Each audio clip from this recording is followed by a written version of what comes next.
Au départ, je ne savais pas grand-chose des gens du voyage, comme on les appelle. À l'origine de ce film, une invitation. Une association travaillant sur une aire d'accueil me sollicite. Les voyageurs se sont rejetés. Ils ont des choses à dire. Vous ne voudriez pas faire un film ?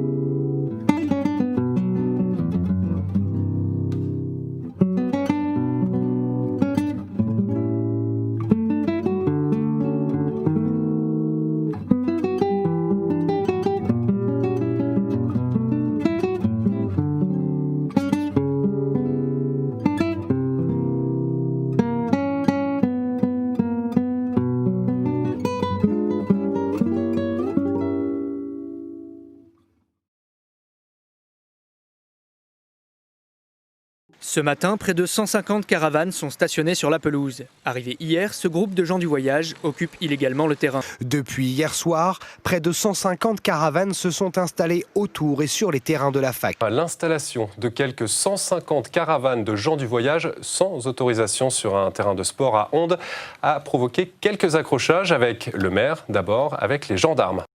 Tant de choses sont dites et pensées sur les voyageurs. Pourquoi tant de rumeurs? Pourquoi tant d'insultes?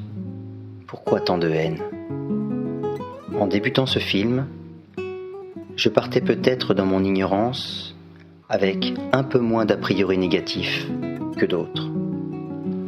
La seule histoire familiale qui parlait de Manouche, je la tenais de mon père.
Les voyageurs sur l'aire de Melun parlent facilement.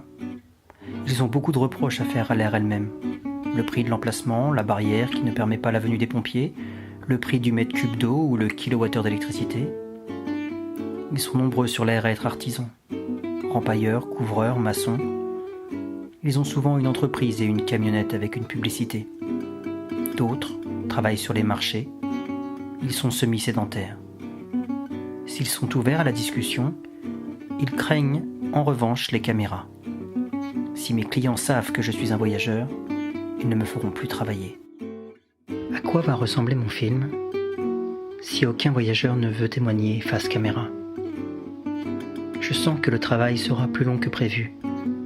Il va me falloir gagner leur confiance. Finalement, Georges L'Enfant accepta de répondre à nos questions. Il était retraité, il n'avait pas d'image à défendre.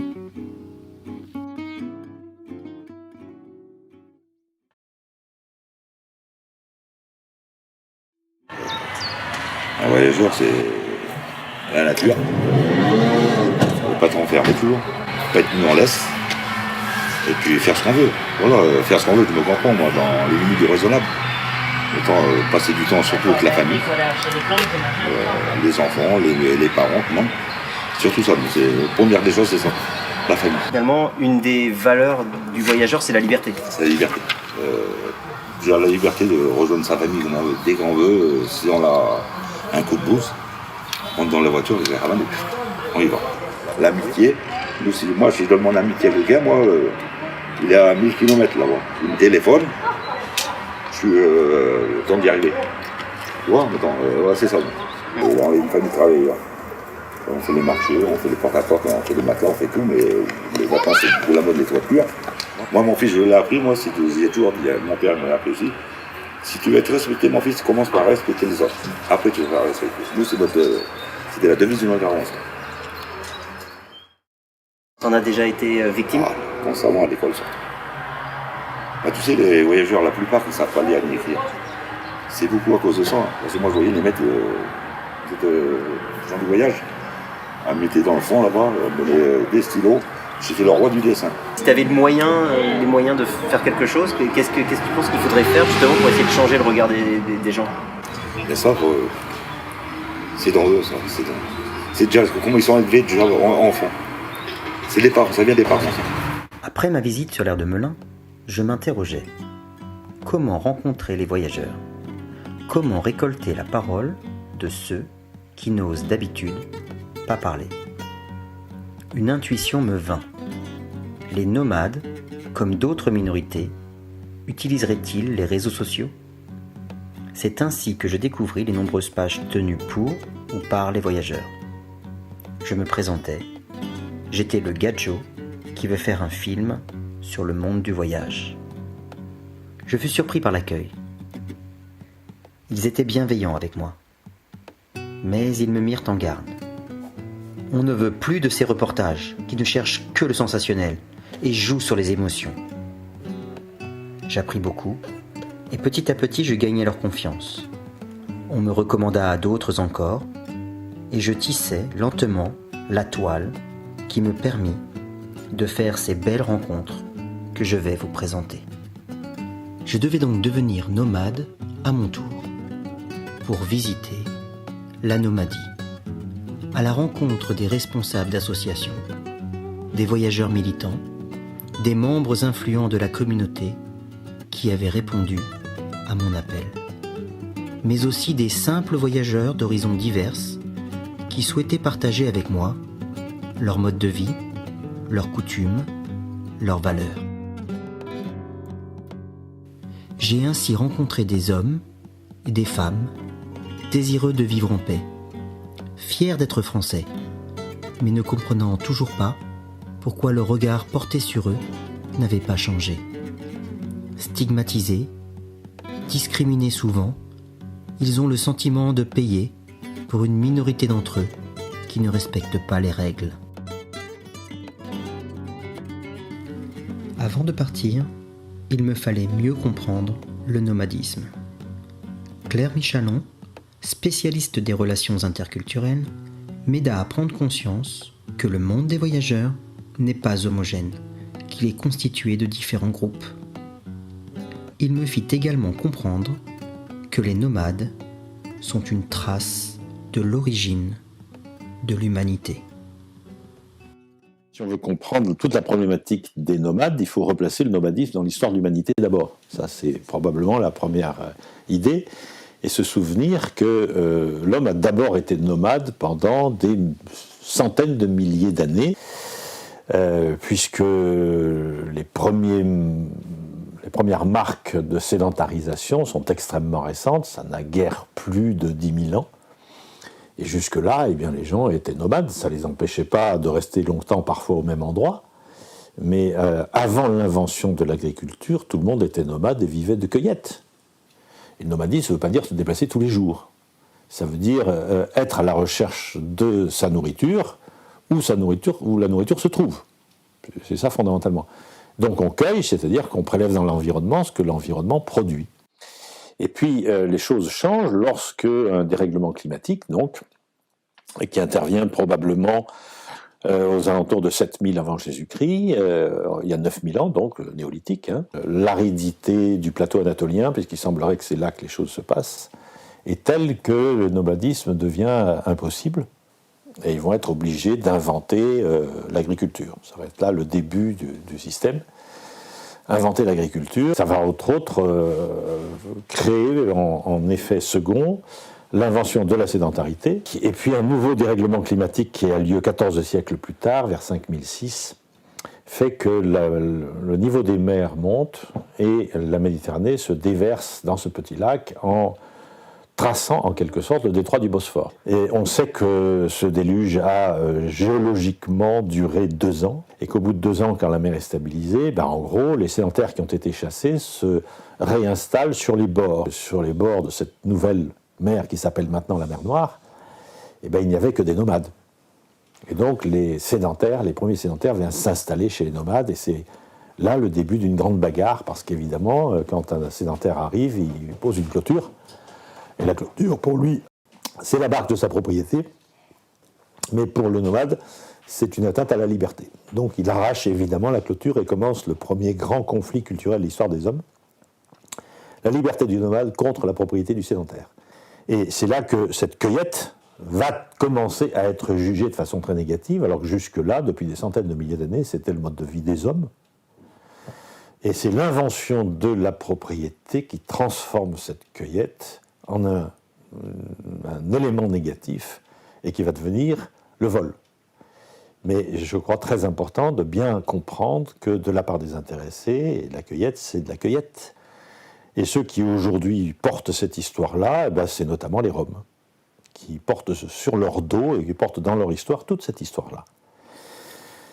Donc les Roms qui sont aujourd'hui au centre de nos préoccupations sont pour beaucoup, mais pas tous, pour beaucoup originaires donc du nord de l'Inde, d'où il semblerait avoir été chassés ou pas. Les historiens dont c'est la spécialité ne sont pas tous d'accord sur le sujet. Ont-ils été chassés ou ont-ils simplement été l'objet d'une grande razzia pour récupérer notamment de très bons musiciens pour aller les donner en cadeau à l'un des rois de Perse de l'époque? C'est une des options qui est évoquée. L'autre option consiste à dire que ce n'était pas du tout un groupe homogène, puisque c'était toute une population qui était à l'époque évidemment aussi diverse que la population indienne actuelle, avec des castes très différentes, qui vont donner lieu à des noms de famille très différents, et ce qui expliquerait qu'encore aujourd'hui, ce monde rom ne soit absolument pas homogène, et qu'il y ait à l'intérieur du monde rom des tensions, du mépris, du racisme, et tout ce qu'on peut imaginer dans une société avec des riches, des pauvres, et tout cet élément-là. Et ce qui nous intéresse beaucoup en France, ce sont ceux qui sont partis vers l'ouest. Donc ils ont traversé le Moyen-Orient. Un groupe porte un nom particulier, c'est le groupe qui est resté qui a atteint la Grèce au XIVe siècle, je pense, et qui est resté assez longtemps dans ce que nous appelons aujourd'hui le Péloponnèse, et qui à l'époque était nommé Petite Égypte. Et en prenant des éléments de linguistique de cette Petite Égypte, quand ils sont sortis, ils se sont vus nommer gitans, gypsy et toute la déclinaison, parce que venant de la Petite Égypte. À peu près à la même époque, un groupe passe en Bohême et se voit donner par le roi de Bohême un sauf-conduit. Ils vont continuer leur migration en présentant le sauf-conduit du roi de Bohême, alors on les appellera bohémiens. Mais c'est un nom qu'on leur donne. Et puis il y a un groupe particulier aujourd'hui, qui sont ceux qui sont arrivés en 1385 dans le royaume de Valachie, et ils ont accepté quelque chose qui peut paraître étonnant dans leur histoire, mais de se mettre au service du roi de Valachie, par un traité dont on connaît assez bien le texte, qui est le traité dit de la Robie. Et la Robie, c'est un traité de servitude qualifié de volontaire. On peut toujours savoir ce qu'il y a dans qualifié de volontaire. Et donc, ils deviennent esclaves du roi de Valachie. Or, ce qui est intéressant, c'est que dans leur propre langage, la distinction entre les groupes sociaux se fait sur un autre principe. Ils se nomment notamment Manouche, qui dans la langue sanskrit veut dire l'homme libre, celui qui n'est pas attaché à la terre. C'est la définition de la liberté de ne pas être attaché à. Et il désigne ceux qui sont attachés à terre, autrement dit les sédentaires, sous le nom de gadjo. Gadjo, à mon avis, la traduction la plus pertinente, ça serait serf. Le serf du Moyen-Âge, celui qui est attaché à la terre et que le Seigneur vend avec la terre. Or, en acceptant, eux, les manouches, de se mettre au service des gadjos, ils deviennent esclaves des esclaves. Et donc, ils dégringolent dans leur échelle de valeur de façon considérable. Ce qui fait que les autres Roms qui ne passent pas par le traité de la Robie vont avoir un mépris souverain pour cela. Il en reste aujourd'hui à l'intérieur du monde manouche un très grand mépris de la part des Roms non passés par la Robie vis-à-vis des Roms qui ont accepté de signer la Robie au XIVe siècle. D'autant qu'ils vont avoir une destination particulièrement scandaleuse, puisque quand ils sont libérés de la Robie, on leur donne des terres qui faisaient toutes l'objet d'un litige. Et c'est entre autres parce qu'ils reçoivent ces terres-là qu'aujourd'hui beaucoup de gens dénigrent la capacité de nomades aux Roms de Roumanie. Moi, je ne suis pas de cet avis parce que je pense que la qualité de nomade est quelque chose qui se perçoit et se pense et qui n'a pas forcément de rapport direct avec la réalité du déplacement. Je pense que les nomades, ce sont des gens qui pensent qu'ils sont libres et qui pensent qu'ils peuvent partir quand ils veulent, même si en réalité ils ne le font pas. Et que donc on se trouve là devant une grande difficulté. La solution la plus simple consiste à dire il y a d'un côté les nomades, de l'autre côté les sédentaires. Moi je crois que la zone grise est beaucoup plus importante que cela, et on en a beaucoup de symptômes.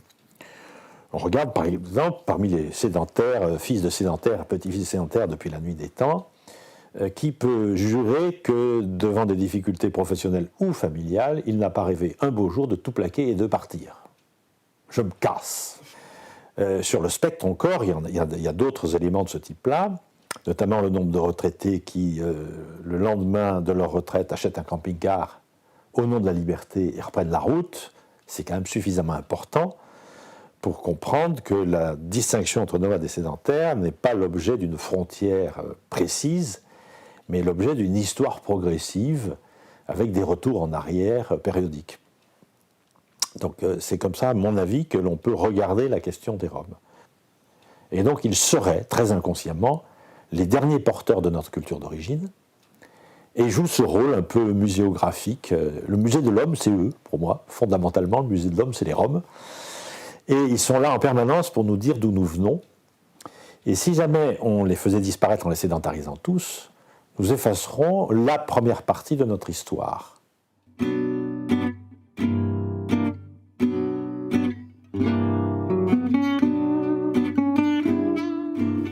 Notre premier voyage en nomadie nous mena à Saint-Germain-les-Arpajons, en région parisienne, à la rencontre de Raymond Gurem, 92 ans, témoin et acteur de l'une des pages les moins connues de l'histoire de France, l'assignation à résidence des nomades en 1940 par le gouvernement de la Troisième République, puis leur internement dans les camps français par le gouvernement de Vichy.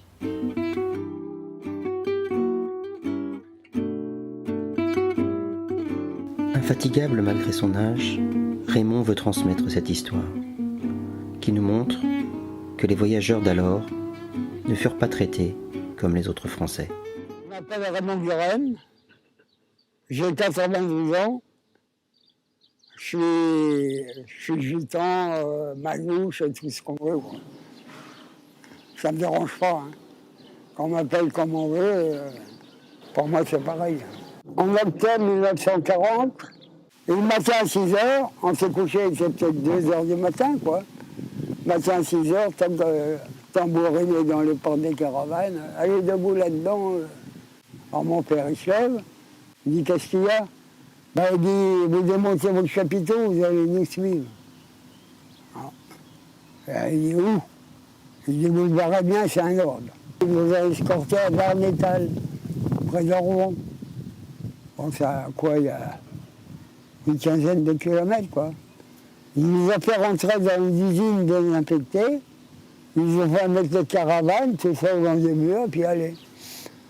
Et le 27 octobre, au matin, rebelote. toc, toc, toc, dans les caravanes, et debout là-dedans, vous prenez quelques affaires et 3 wagons. Ils ont fait monter dedans, ils ont fermé les portes, et on arrivait là à Bretigny. Debout, serrés comme des sardines. Pas à boire, pas à manger. Hein? Alors, je me suis évadé 2 fois, moi. Le deuxième coup, je me suis évadé tout seul. Je me suis évadé du Cléchot. Puis après, j'ai travaillé en Bretagne, dans les champs, tout ça. Les parents de Raymond seront déplacés au camp de Montreuil-Bellay.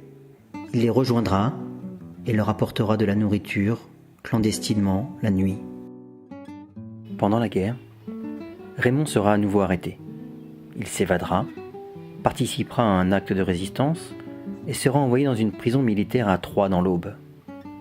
De là, sur un malentendu, il se retrouvera dans un camp de travail en Allemagne. Mais le destin, une fois de plus, viendra à son secours.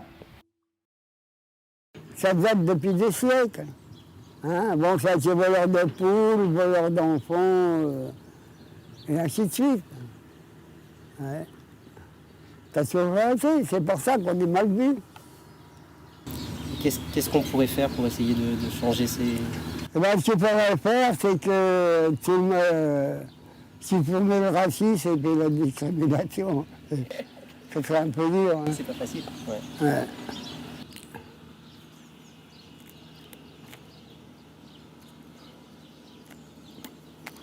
Enfin, qu'est-ce que tu veux y faire?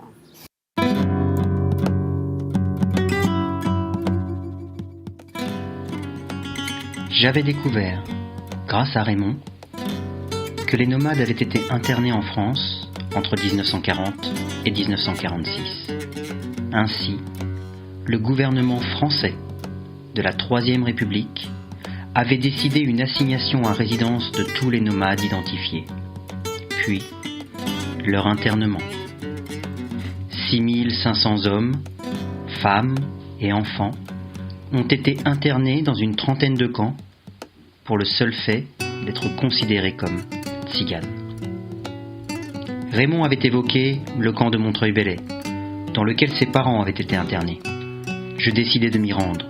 Je ne savais pas vraiment ce que j'allais trouver, ni ce que je cherchais. J'avais le sentiment de découvrir un pan caché de l'histoire de France. Il ne reste pas grand-chose de la poudrerie de Méron, transformée en camp d'internement. La voie de chemin de fer est toujours là. Du camp lui-même, il ne subsiste que quelques blocs de béton perdus dans la végétation de cette zone Natura 2000. Traces des baraques dans lesquelles les nomades furent entassés. Il demeure encore, comme un symbole, la cave de cette vieille ferme qui servit de prison. Le visiteur peut encore déchiffrer, gravé dans les pierres, les noms de famille de ceux qui y furent enfermés.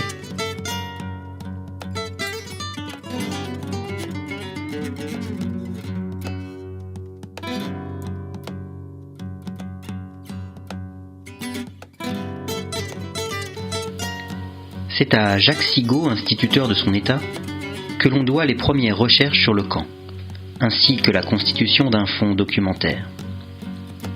Il commença ses investigations à une époque où l'on ne souhaitait pas se souvenir. Depuis, il y eut le travail de la commission consultative des gens du voyage, dirigée par Dominique Rimbourg. Il y eut également la volonté politique de François Hollande de commémorer le 70e anniversaire de la libération des camps d'internement de nomades, le 29 octobre 2016. Enfin, il y eut également la volonté des élus de Montreuil-Bellay de travailler avec le Centre régional Résistance et Liberté de Thouars, dirigé par Virginie Dodin, pour valoriser le site et travailler notamment avec le public scolaire.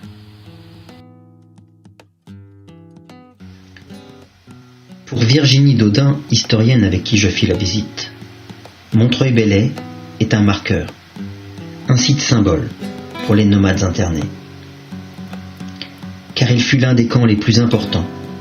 Il accueillit, entre novembre 1941 et janvier 1945, environ 1850 nomades. Pour Jean-Richard Manouche, dont les parents furent internés à Montreuil-Bellay, et qui participe avec Virginie Dodin aux visites du site, ce que le visiteur doit comprendre, c'est qu'au-delà de la privation de liberté que vécurent les nomades, il demeura un sentiment de crainte vis-à-vis de la société qui fut transmis aux générations suivantes. Mais c'est l'après, justement, c'est toujours l'après ce qui s'est passé, parce qu'ils nous ont communiqué sans le vouloir. Ils ont communiqué cette crainte de la société, la crainte de tout ce qui nous entoure, la crainte de l'école, la crainte de tout ça, enfin la société. Parce qu'en fait, ils n'ont eu qu'à faire qu'à la France ici.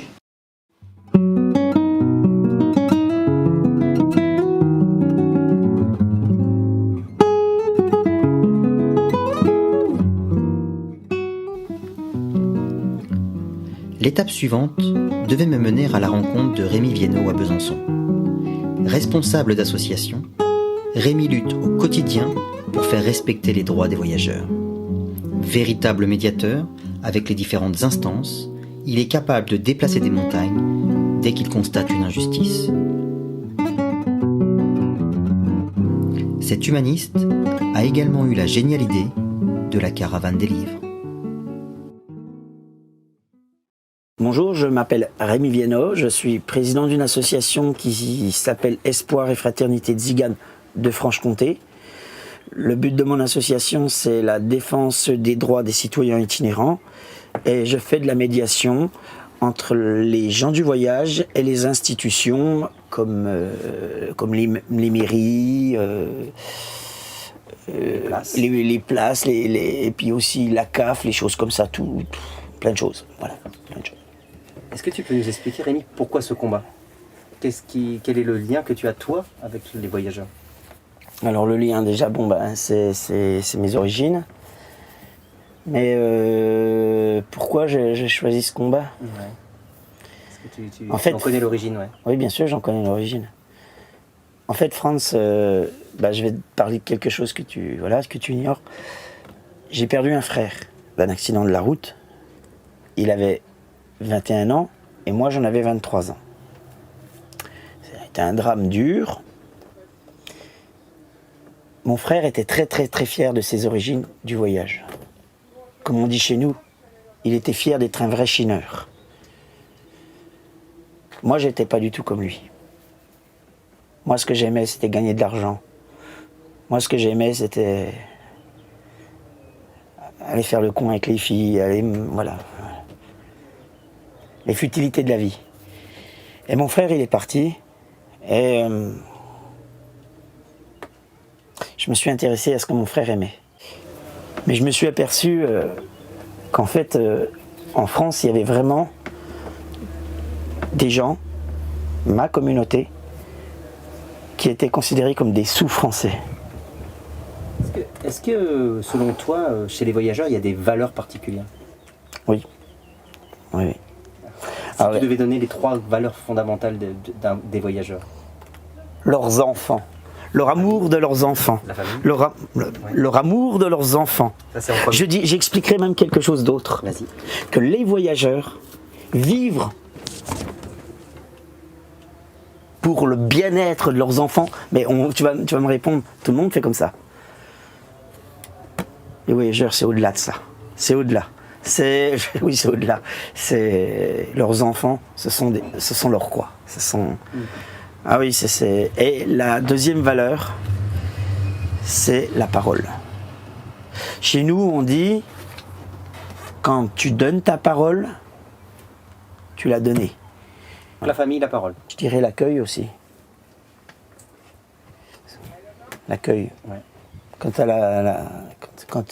l'accueil, quand tu as la chance de connaître cet accueil-là, c'est un accueil que tu n'oublies pas. Ouais. Et je pense que tu vas le connaître, ça. Toi qui défends les voyageurs et qui leur vient en aide, est-ce que tu as l'impression que vous êtes une communauté particulièrement discriminée ? France. Tu comprends que ma question est faussement naïve. Bien sûr. Non mais c'est pas ça, je sais pas que je me souviens. Oui. On est plus que discriminés. c'est une communauté qui est mise de côté, qui est rejetée. Mais pour moi, je vais te dire les bases de ça. Je gère une grosse page Facebook, tu l'as vu, il y a du monde dessus. Je suis suivi par 37 000 personnes. Et la plupart des gens qui commentent sur ma page, ce sont des gens, comme on dit, des gadgets, des gens qui sont sédentaires. Ils sont bien reçus sur ma page. Sur ma page, ils peuvent s'exprimer autant qu'ils le veulent. Là, ce que je pense, là où on est discriminé, et là je vais être très clair dans ce que je vais te dire, c'est les élus. Pour moi, ça vient des politiques. C'est les politiques depuis toujours qui, eux, dans leur réflexion débile, excuse-moi de te dire comme ça, hein, dans leur réflexion débile, pensent qu'il faut rejeter l'itinérant, le nomade. Ben, c'est électoral tout ça. Puis de toute façon, depuis toujours, tout ce qui bouge a toujours fait un peu peur. Au 19e siècle, il y avait un journal, le petit journal, ça s'appelait comme ça, il titrait Les mangeurs d'enfants, en parlant des bohémiens, des romanichels, en se disant on mangeait les enfants, hein, dans la glaise, tout ça. Il y a des gens de bonne volonté et qui nous aident et qui veulent notre bien, qui nous aident à lutter contre ces discriminations que nous vivons. Mais le problème des discriminations que nous vivons, tu sais c'est quoi, Franz? Ben, ce sont souvent les enfants qui en sont victimes chez nous. Ce sont souvent les plus fragiles qui en sont victimes. Les enfants et les personnes âgées. C'est ça le problème. Le problème des discriminations qu'on vit, c'est ça. C'est ces choses-là qui me flinguent, moi. Que je pourrais plus m'arrêter maintenant. Alors raconte-nous comment t'es venue cette idée de la caravane des livres, Rémi. La caravane des livres, c'est un vieux projet. C'est un projet que j'ai depuis 5 ans. Il y a 5 ans que je rêvais de faire cette caravane. Et j'ai cru le faire il y a 5 ans. Et je me suis rendu compte que il fallait les moyens pour réaliser la caravane des livres. Et je l'avais abandonné, le projet. Et en fait, il n'y a pas si longtemps que ça, en fait, comme tu as dû le comprendre, c'est souvent des coups de pulsion comme ça. Et j'ai dit, je lance une collecte pour ma caravane des livres. Et ma caravane des livres, je l'ai eue en 15 jours. Ensuite, j'ai, tu vois, l'artiste là qui s'appelle Nacle, qui est un très très grand graffeur, un des plus grands de notre région, qui a décidé de me la peindre. Et ce qui nous dessine sur la caravane, c'est un bijou, c'est juste un trésor. Cette caravane, elle est magnifique, quoi. Et alors, pourquoi amener des livres Pourquoi amener des livres aux enfants? Parce que les livres... Franz, je vais te dire quelque chose. Moi, j'ai appris à lire à 10 ans. On n'a pas voulu m'apprendre à lire. Je suis allé à l'école normale, l'école publique. Et comme mon père était ferrailleur, comme j'étais le gosse du ferrailleur, la maîtresse, elle me laissait au fond de la classe. Ils ont fini par m'envoyer à la DAS. Et là-bas, à la DAS, je suis tombé sur un instituteur qui s'appelait Monsieur Roy, un homme extraordinaire qui m'a appris à lire en très peu de temps. Et il m'a surtout fait aimer les livres, au début avec des images, les encyclopédies qui s'appelaient Tout l'univers. Et je me rappelle que pour nous récompenser, on avait le droit d'emmener le livre le soir au foyer. Et je sais qu'à travers un livre, pas besoin de savoir le lire des fois, les images, tu as envie après de découvrir ce qu'il y a écrit. Et voilà. Je voulais vraiment apporter ce partage avec les enfants du voyage. Voilà. Les livres. Merci Rémi.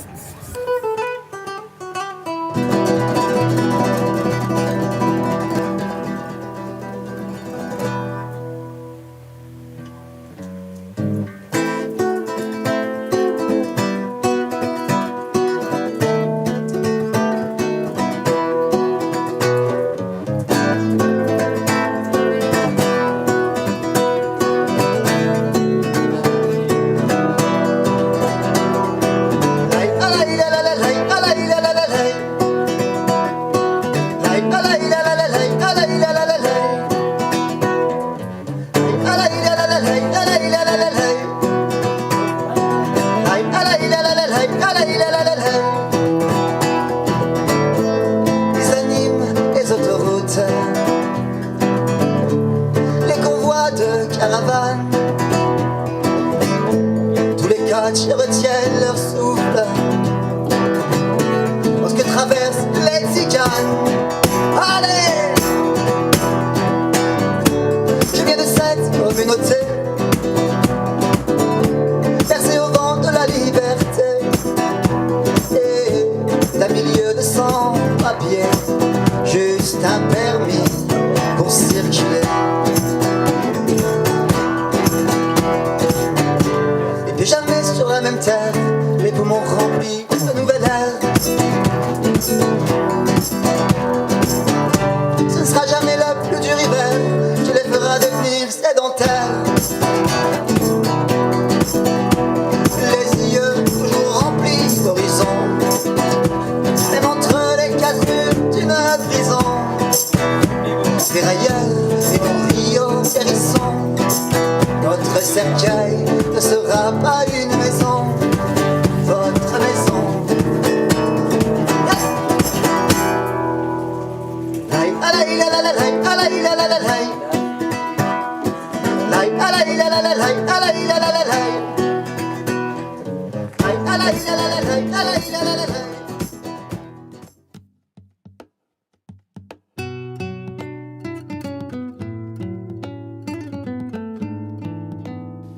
À Thonon-les-Bains, j'avais rendez-vous avec Milo Delage, président de l'association France Liberté Voyage.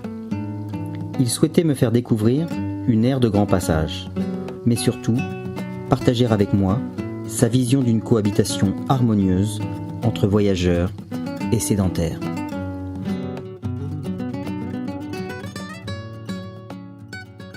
Oui, bonjour à tous, je suis Milo Delage, président de l'association nationale France Liberté Voyage et membre de la commission consultative nationale pour représenter les gens du voyage laïque au niveau national. Donc aujourd'hui on va vous montrer ce que c'est qu'une aire de grand passage. Donc on va visiter avec, je vais vous expliquer tout au long comment on s'organise et comment que ça fonctionne. On va aller voir ça. Donc c'est un terrain qui est prévu pour l'accueil de 50 à 200 caravanes. Et donc les installations se font correctement en ayant la chance d'avoir une route aménagée, qui n'est pas toujours le cas. Là on est dans un terrain quand même de Haute-Savoie et c'est à côté de Bon-Chablais et entre Thonon-les-Bains. Et c'est certainement une des meilleures réalisations de terrain qu'il y a en France. Bon, il n'est pas le seul, il y en a pas mal. Mais c'est l'obligation de chaque département d'avoir 4 aires de grand passage faites de façon pérenne, ce qui est une nécessité sur une aire de grand passage où on accueille de 50 à 150 caravanes, c'est des toilettes. Donc là vous verrez que les toilettes judicieusement placées, qui sont dans un petit bosquet. Et on a... Tais-toi. Les chiens sont à l'ombre, ils sont bien. Et là, on a à peu près ce système de toilettes WC turc, comme sur les autoroutes, qui est extrêmement pratique. On a notre liberté. On n'est pas dans des cases, on est sur l'herbe. Chaque famille vit un peu à sa façon. Là, c'est des groupes de familles qui sont là différemment. Là, on a d'autres familles différentes. On est à peu près 70 à 80 familles. Voilà, ils sont sous la responsabilité de l'association. On a toutes des familles que c'est des commerçants, ça je précisais, hein, soit ils font les marchés, soit qui font du travail à domicile, soit qui font de l'élagage, enfin de tout ce qui peut être possible de faire sur le voyage. Vous voyez toutes les belles caravanes, c'est parce que c'est tous des gens qui travaillent. Et en France, si on nous laisse travailler correctement, qu'on peut s'astionner, eh ben, tout le monde s'y retrouve. Là, on est en fin de période de scolarisation, donc les enfants ne sont pas scolarisés parce que c'est la période qui se termine. Mais normalement, on scolarise nos enfants et ceux qui ne vont pas à l'école, ils sont scolarisés au CNED. Et je rappelle qu'au CNED, il y a à peu près 10 000 enfants qui sont scolarisés par des cours par correspondance. Ça, c'est important aussi. C'est un minimum que nos enfants savent lire et écrire. Et ça, de ce côté-là, le monde du voyage l'a compris. Et les enfants sont scolarisés maintenant, oui. C'était bien que vous passiez nous voir et qu'on vous montre un peu ce nomadisme qu'il y a en France. Et ça représente au niveau itinérance, je parle vraiment qu'itinérance, parce qu'il y a des gens qui sont itinérants, semi-itinérants et sédentarisés. Il y a 10 ans, on était 450 000 recensés par les livrets et les carnets de circulation. Je pense que maintenant, au niveau de l'itinérance, on est bien 600 000. Quoi, oui. Et après, le reste, il reste peut-être 400 000 de gens semi-sédentarisés et puis sédentaires, quoi, voilà, qui partent un mois d'été en vacances, quoi, comme tous les autres citoyens français. Hein. Mon origine de mon engagement, elle a commencé en 2003. Mais je m'avais déjà engagé avant, mais j'étais simplement un citoyen qui défendait ses droits sans faire partie d'une association. Et en 2003, on a un ministre de l'Intérieur qui a fait les lois sécurité intérieure. Donc ce monsieur s'appelait M. Sarkozy. Et s'il a fait les lois sécurité intérieure, et dans cette loi, on était devenus des délinquants vu qu'on était itinérants. Et nous, on avait tous peur, le monde du voyage, parce qu'on risquait 3 750 € d'amende, retrait du permis de conduire, saisie du véhicule tracteur, et 6 mois de prison avec sursis si on était en stationnement illicite. Mais je rappelle qu'en 2003, il n'y avait que 20 ou 25% d'aires d'accueil de réalisés. Donc systématiquement, on devenait dans l'illégalité. C'est-à-dire que ce monsieur, il a mis la charrue avant les bœufs. C'est-à-dire qu'il n'a pas fait les terrains, et les maires, ils risquaient rien, mais nous, on risquait. Donc on a créé l'association France Liberté Voyage. Et maintenant, j'ai 25 responsables de groupe, tous des gens du voyage. Des citoyens itinérants. Alors, je dis gens du voyage parce que c'est comme ça un peu l'appellation de l'époque. Et donc, mon association France Liberté Voyage a 10 ans cette année. Au mois d'août, elle aura 10 ans d'existence. Hein. Mais ça a grimpé d'une vitesse extraordinaire dans les instances parce qu'il n'y avait pas de représentants issus vraiment du voyage qui représentaient les associations. Je me suis engagé dans cette commission et on a fait beaucoup de choses avec elle. C'était une commission vraiment impartiale pour défendre les citoyens français itinérants. Donc en 2016, on a gagné la reconnaissance de la culture genre de voyage par Madame la ministre, Madame Azoulay. Par des écrits. François Hollande est venu au mois d'octobre à Montreuil-Bellay pour reconnaître les erreurs de l'État français, donc ce fameux petit livre que je vous ai montré tout à l'heure. Et ça, c'était une avancée extraordinaire. Il est venu, lui, ses ministres et tout le monde.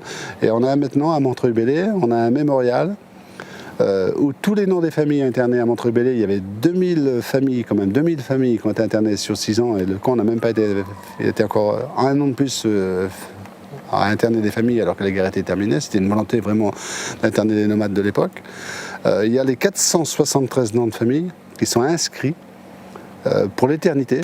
Et après, si vous voulez, le combat qui était important, c'est de cette reconnaissance qu'on devient des citoyens français à part entière. Et donc il a fallu l'abrogation de la loi 69. C'était un combat de 5 ans. On avait déposé plainte avec mon avocat Olivier Lemayou, d'ailleurs, que je remercie, parce qu'on a fait un recours au Conseil constitutionnel avec M. Bébé Pellex pour justement contre ce fameux carnet de circulation qui obligeait les familles à aller tous les 3 mois à la gendarmerie, obligatoire à partir de 16 ans. Et alors aussi l'horrible quota qui, une commune, si elle prenait entre guillemets des familles du voyage, il ne fallait pas qu'on ait plus de 3%. Voilà. À quelle partie de la population on peut imposer 3% d'un quota pour pas qu'il soit issu de la commune. Et là, M. Rimbourg avait des difficultés à faire passer sa loi égalité-citoyenneté, l'a passé par un amendement 8 jours avant qu'elle passe au Sénat. Vous voyez, pour pas que le Sénat, parce qu'il était de droite, ne fasse opposition. Donc elle a passé, voilà. Et après, si vous voulez, même qu'ils ont voté contre le Sénat, parce qu'ils ont quand même voté contre, à revenir à l'Assemblée nationale. Le chemin, il est encore long, parce que déjà par rapport à l'obligation d'avoir des aires d'accueil sur une commune de plus de 5000 habitants, il y a à peu près que 40% d'aires d'accueil de réalisées en France. Donc la loi, je rappelle, existait de mai 90, modifiée juillet 2000, Et là, depuis 17 ans, on n'a qu'à 40% d'aires d'accueil de réaliser. Alors il y a ça, et il faut aussi absolument dans les mois et dans les années qui vont venir, c'est que la caravane soit reconnue comme un habitat mobile. Et si on gagne ça, on aura des grandes avancées. C'est l'objectif dans les mois et dans les années qui vont venir, hein, parce qu'il n'y aura plus d'expulsions sans solution, on bénéficiera de la trêve hivernale. C'est un problème humain en plus. Hein. Les êtres humains qui veulent se sédentariser ou qui vivent en maison n'ont pas les mêmes besoins qu'un être humain qui vit en caravane. Voilà. Et avec la modernité, maintenant les caravanes de maintenant, là où il y a des caravanes, sont toutes équipées, des caravanes de maintenant. Hein. C'est la clim, c'est la douche, c'est la chambre. C'est pas une maison, mais c'est un petit appartement roulant, quoi. Et c'est lié aussi à un mode de vie que l'on a depuis des siècles. Hein. Nos parents avaient pas ces caravanes-là, nos parents avaient des caravanes qui tiraient avec des chevaux. Et sans eau, sans électricité. Maintenant, on peut plus vivre sans eau, sans électricité. On aime le confort, on est comme tout le monde, quoi. Là, on est entouré de plein de jeunes. Ouais, ouais. T'es optimiste pour eux? Ouais, je pense que ça sera plus facile pour eux. Ouais, je suis optimiste pour eux. Je crois qu'on a montré le vrai chemin. Et puis les pouvoirs publics commencent à comprendre aussi. Hein, voilà. Il fallait montrer l'exemple.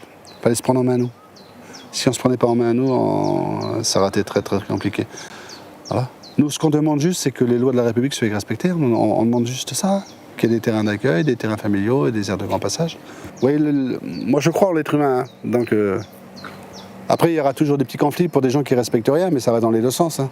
Dans le monde du voyage, il n'y a pas que des gens qui sont bien aussi. Hein. Il y en a malheureusement qui ne respectent pas les règles. Hein. Voilà. Puis ils se disent des fois gens du voyage, mais ils n'ont même plus le respect que nos vieux avaient. Vous voyez. Nous, chez nous, on a une règle. Hein. Les voyageurs, la parole, c'est la parole. On ne signe rien, nous. Non. C'est pas de papier, quoi. Hein. C'est sur parole. Mais ça se perd. Hein. Ça se perd gravement.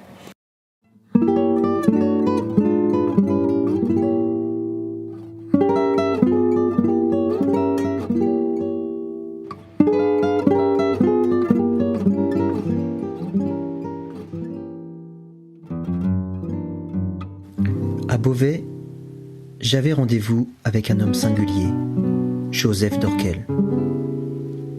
D'origine yéniche, cet homme dont la parole a une importance dans la communauté des voyageurs a un parcours de vie qui pouvait m'intimider. Plus de 20 ans de prison derrière lui, fiché au grand banditisme, mais aussi une carrière de comédien avec 2 films, La BM du Seigneur et Mange tes morts. Mon appréhension fut vite calmée. J'avais affaire à un homme apaisé, en quête de rédemption, investi auprès de sa communauté. Ouais, bon boulot, Hé, Renaud, tu tapes pas sur des œufs, là, hein. Tape fort, hein. Il a désormais le souhait de présenter une image positive de sa communauté et l'envie de transmettre ses traditions yéniches comme cet après-midi-là, au bord de la rivière, avec ses fils, à la pêche à la main.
J'avais ensuite rendez-vous avec la famille Busch-Hinderschied. Sédentarisée à Nice sur un terrain familial, cette famille a décidé d'arrêter le voyage quelques années, le temps que les enfants fassent leurs études. Véritables nomades modernes, ils sont ancrés dans leurs traditions, mais conscients de devoir s'adapter pour exister. L'école est obligatoire et c'est difficile de scolariser les enfants quand vous êtes sur le voyage par exemple parce qu'ils ont 15 jours ici, 10 jours là-bas et là ils n'y arrivent pas.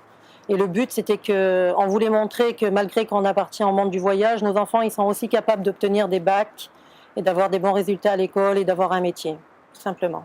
On peut avoir la capacité, comme n'importe quel Français sédentaire, à s'en sortir. Pas forcément en allant chiner comme ils disent les gadgets, quoi, qui disent les voyageurs, et ben, en Chine, on est des chineurs, on est des aiguiseurs, des rempailleurs, des ferrailleurs. Il n'y a pas que ça, on peut être aussi capable d'avoir un métier. Comment vous imaginez la vie future de vos enfants ? Ben, la même que la nôtre. C'est comme ça que j'imagine la vie future de mes enfants. J'espère que mes enfants ils finiront leur vie avec des voyageurs, sur le voyage, avec certainement peut-être des métiers, des bons métiers, mais en gardant notre culture.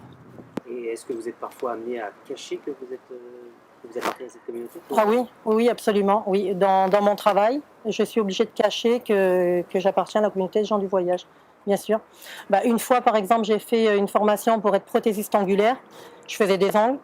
Il n'y a personne qui venait chez moi, c'était pas possible. Et je ne pouvais pas lécher les gens s'ils savaient d'où je viens ou qui je suis. Je ne pouvais pas. Donc j'ai changé de métier. Voilà.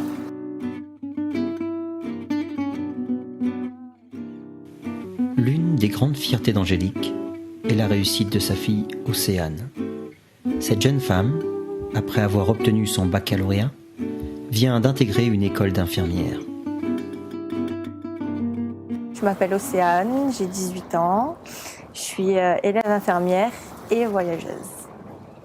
Alors justement, c'est quoi être voyageuse ? Être voyageuse, c'est être un citoyen français itinérant. C'est être comme les autres, mais avoir un mode de vie différent. Je veux avoir mon métier, mais continuer le voyage. Je ne veux pas oublier. Je veux vivre comme une voyageuse. Comment faire pour concilier les deux ? Ce métier d'infirmière et... Mon but, c'est de faire l'école infirmière, me préparer comme il faut, et puis devenir infirmière libérale. Et là, je ferai infirmière libérale dans toute la France. Je crois que vous avez un petit job étudiant pour payer vos études aussi. C'est ça, je suis hôtesse de caisse. Et vous avez raconté une petite anecdote que vous pouvez raconter ? Alors oui, pendant une réunion mensuelle avec toute l'équipe, la sécurité et mes chefs, ils ont une très grosse focalisation sur les gens du voyage quand ils rentrent dans le centre commercial. C'est-à-dire qu'on se focalise vraiment que sur eux. On a un code exprès quand ils rentrent. Les caissières elles doivent être tout le temps à l'affût. Les agents pareil. Et étant voyageuse, ça fait bizarre parce que je ne l'ai pas dit au travail. Sinon, j'en suis sûre qu'ils ne m'auraient pas embauchée. Et s'il aurait su et que des voyageuses passent à ma caisse, la sécurité serait forcément derrière moi pour voir si je ne leur passe pas les articles, si je les laisse pas sortir, ou bien si c'est pas des gens de ma famille qui viennent faire un peu ce qu'ils veulent. Donc ça, c'est une partie de la discrimination au travail. Je pense qu'il faut au maximum sur les réseaux sociaux, à la télévision, mettre en avant les bons côtés des voyageurs, vraiment montrer qu'on est des personnes civilisées, qu'on est des citoyens français comme les autres, sauf que nous vivons dans nos caravanes, on voyage, et au maximum faire de rencontres avec des gadgets, avec même des gens importants, des politiques, pour qu'ils comprennent, pour qu'on mette en place une certaine entente. Et est-ce que tu as peur des fois que ça se perde justement les voyageurs ? Que vous soyez intégrés, que vous soyez tellement intégrés que finalement ça disparaisse ? Ça, c'est ma plus grande crainte parce que moi-même, on me l'a souvent dit que j'avais changé, que j'étais devenue une gadji parce que justement j'avais continué mes études, parce que justement je travaille et qu'à 18 ans, je suis pas mariée, je suis encore chez mes parents.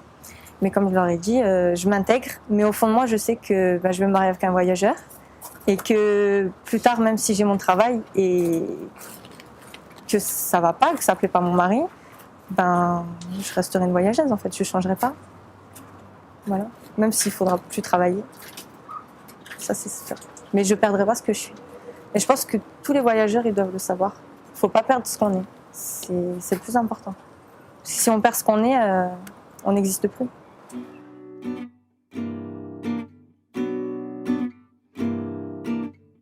Ce sont des Français, il ne faut quand même pas oublier à la base.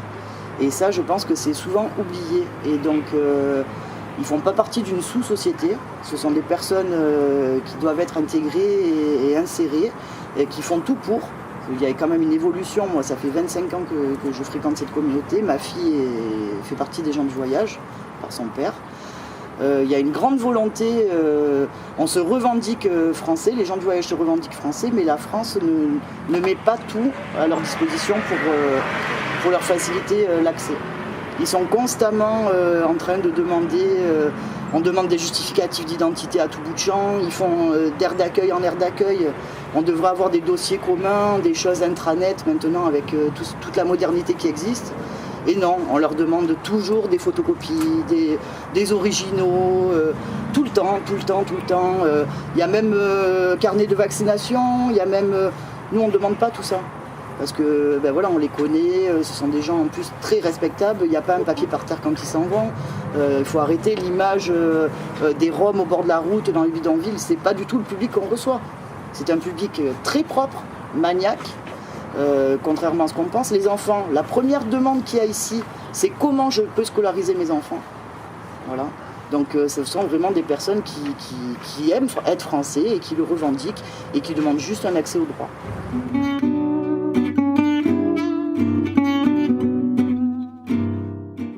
Moi et ma femme, on voyage un peu dans toute la France.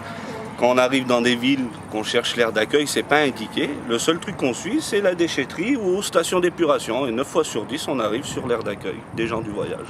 Voilà. Et en prime, on a l'autoroute des fois aussi à côté. L'autoroute ou le train. Voilà, c'est ça. On nous demande des tas de papiers, que c'est pire que la gendarmerie. Quand on est à moins 20 centimes, ils se permettent de nous couper le courant. C'est honteux. En vrai, c'est honteux. Et je leur ai dit, ils devraient nous biper à l'entrée, nous biper à la sortie. Ils nous mettent un petit coup de barre derrière la tête, là. Ils nous bipent à l'entrée et à la sortie, c'est mieux. Voilà. On nous prend vraiment, en plus de nous prendre pour des moins que rien, de nous prendre pour des voleurs, on nous prend pour des mormons, pour des consanguins, on est sectaires, on est des gens sectaires, on est des gens pas... comment on dit ça? Des gens pas fréquentables. En fait, aux yeux des autres, on est des gens... on ne peut pas se mélanger en fait.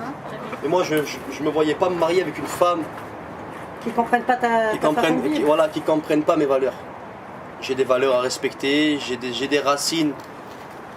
Il y a plusieurs choses qui font pour un voyageur, un vrai, pur sang, que finalement quand tu penses, quand tu te poses vraiment, tu réfléchis, tu te dis non, c'est pas possible en fait.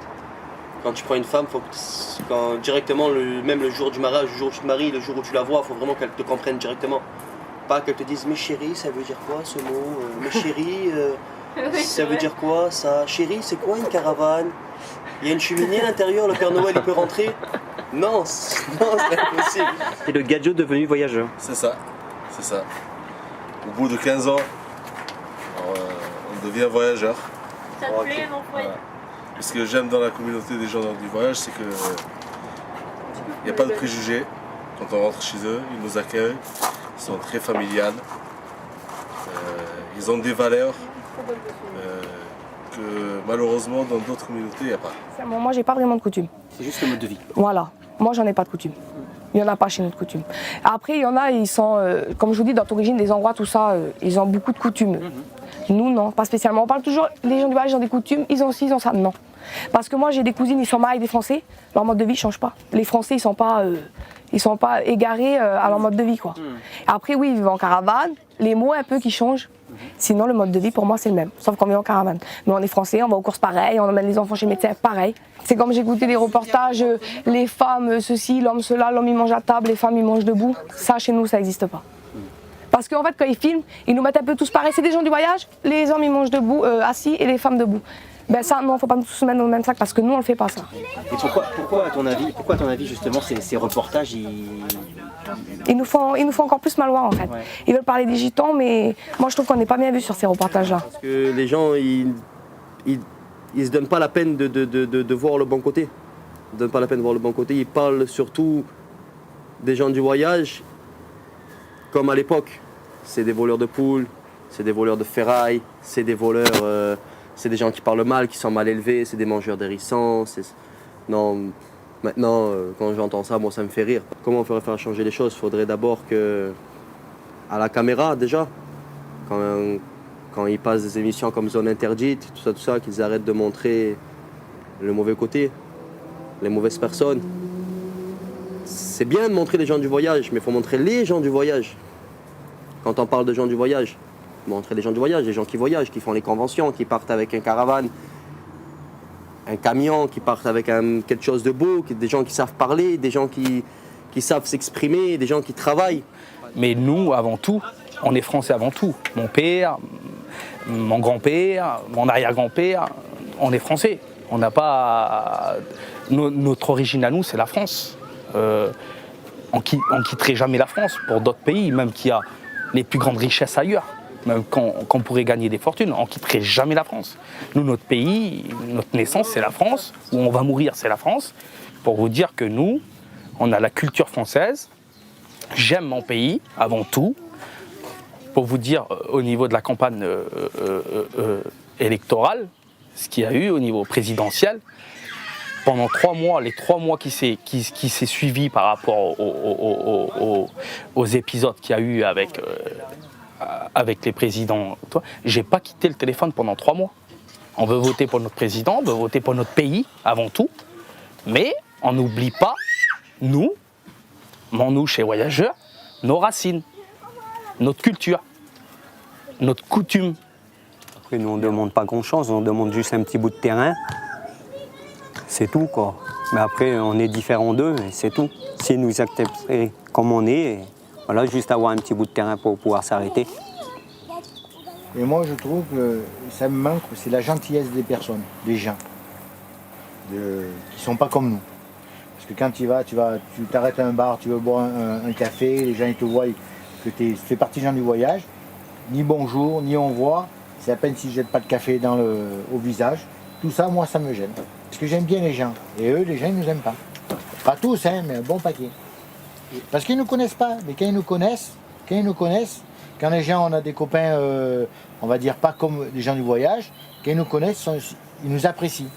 Parce que les gens, ils ne veulent pas nous connaître. Les gens, comme ils nous voient souvent bouger de ville à ville, et eux, ils ne peuvent pas le faire, ça. Et comme ils ne peuvent pas le faire, ils nous en veulent. Ils sont jaloux. Je pense qu'ils nous en veulent. C'est vrai? Non, je pense qu'ils sont plutôt jaloux. Tu crois? Jaloux. Ah ben, je Allez, on met jaloux. Allez, je suis d'accord. Allez, on met jaloux. Mais jaloux. La jalousie, c'est pas bien. Et si vous deviez définir, quelles sont les valeurs fondamentales des voyageurs? Le respect. Le respect. L'amour. Le respect. L'amour et l'entraide. Et l'entraide. Et on aime bien être ensemble. On ne peut pas être seul.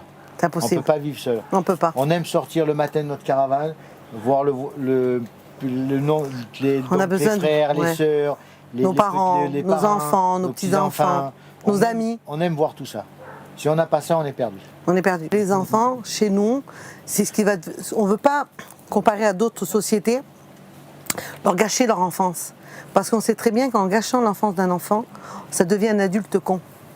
Et tu sais que nous, on ne veut pas. Le nomadisme. On veut qu'il devienne un homme intelligent. Un homme qui apprécie les uns comme les autres. Qu'il soit bleu, blanc, rouge, on veut qu'il l'aime parce que c'est un être humain. Donc on leur apprend ça tout petit et le partage. Quand il a un paquet de bonbons, un enfant chez nous, il partage avec toute la place. Quand il a des glaces, on n'achète pas une glace, on en achète 10, 20 pour qu'il partage. Les jouets, c'est pareil. Parce que dans la vie, s'il n'y a pas de partage, on n'a rien. On devient unique, égoïste et on devient insensible à tout. Le jour qu'il n'y a plus de nomades, il n'y a plus de liberté. C'est fini. Adieu. Et ça, c'est vrai. Parce que nous, encore, on a une force à dire, on la veut, cette liberté. Et le jour qu'il n'y a plus de liberté, c'est fini. Par contre, aimez-nous. Le seul conseil que je vous donne. Aimez-nous et apprenez à nous connaître. Et apprenez à nous connaître. Surtout ça, apprenez à nous connaître. De toute façon, un Français qui rentre chez nous ne veut plus partir. Et c'est vrai. Parce qu'il est libre de manger, de boire quand il a envie. Et il n'est pas tout seul. Voilà. Au départ, tu rentres dans un camp, tu as peur. Et quand tu repars, tu as peur de ne pas pouvoir revenir tellement que tu vas t'ennuyer.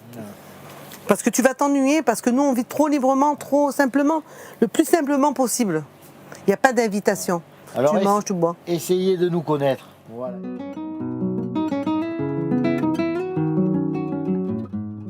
J'avais envie de dire que en fait, la France, c'est un pays que ils prennent tous les voyageurs pour tous les mêmes en fait. Mais que alors, on n'a pas tous les mêmes pensées. Nous, depuis qu'on est petit, on va à l'école. Du lundi au vendredi, si on a raté un mois d'école, c'est le bout du monde. On a toujours été bien éduqués à l'école. Jusqu'à aujourd'hui, j'ai 13 ans, je fais les cours par correspondance. Il n'y a que la semaine dernière que j'ai arrêté les cours par correspondance. Et à chaque fois que j'allais dans les écoles, on me prenait toujours pour le même. Ah, t'es ci, t'es ça, t'es un gitan. Et toujours, on était toujours, comment je pourrais dire, pas dans le même groupe. On sentait qu'on n'était pas pareil que les autres. Parce que moi, j'ai l'impression dans ma tête que les gens, ils veulent plus qu'on voyage. Ils veulent qu'on se sédentarise. C'est vrai. Les gens, ils veulent plus qu'on voyage. Sur l'école, je voulais vous dire que, en fait, quand j'allais à l'école, les profs sont sympathiques, mais les camarades ils sentaient pas sympathiques, car ils nous disaient ah, t'es un giton, t'es pas beau, j'ai pas envie de te toucher, t'es sale, tu te laves jamais. Et là, ça me vexait en fait, ça me vexait. Et toi, plus tard, ta vie, tu la vois sur le voyage aussi? Non. Non? Je vais rester. Pourquoi tu la vois pas sur le voyage? Parce que j'aime pas. T'aimes pas le voyage? Non. Qu'est-ce que tu n'aimes pas? Je sais pas, j'aime pas. Mais sinon, dans ta vie plus tard, tu te vois pas vivre en caravane? Si. J'aime pas faire de voyage. Mais pas quoi? Mais pas le voyage. Pas le voyage. Donc, rester toujours au même endroit. Sédentaire. Sédentaire, mais dans une caravane quand même. Oui. Il y a des gens qui nous ont fait des aires d'accueil pour nous sédentariser en fait. Et en fait, nous on veut pas. Du coup, c'est pour ça qu'on se met dans les champs. Et nous on veut pas être sédentarisés parce qu'on veut voyager toute l'année. Nous on bouge en fait. Pour moi, voyager c'est on a nos racines, on sort tous les 15 jours. Par exemple, on change de. Par exemple, un jour on est à Paris, un jour on est on est quelque part d'autre, un jour à Lyon, un jour là-bas. Reste pas toujours au même endroit. Voilà. Aussi. Pourquoi tu penses que les gens comme ça, ils ont ces idées sur les voyageurs?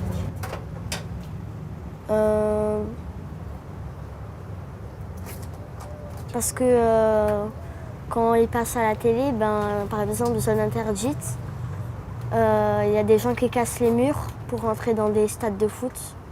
Où il y a des gens qui mangent des hérissons. Ils croient qu'on est des gens qui habitent dans des immeubles à faire de la guitare avec un chapeau sur la tête, mais on n'est pas ça. Hein. Il y a des gens qui sont bien. S'il y a quelqu'un qui fait ça, on se prend tout sur le dos à chaque fois. Quoi.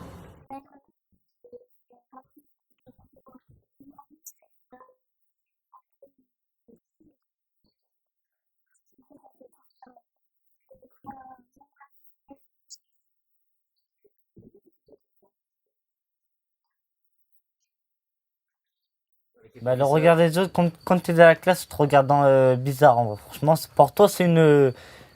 Comment je pourrais te dire ça? Pour toi, c'est une mal vue, voilà, exactement, une mal vue, c'est pour toi. Il est gitan, il vient d'une classe, il nous regarde comme ça, vous voyez. Pour nous, on est mal reçu pour nous. On nous prendra toujours pour des méchants, mais on n'est pas des méchants, on a un cœur gentil.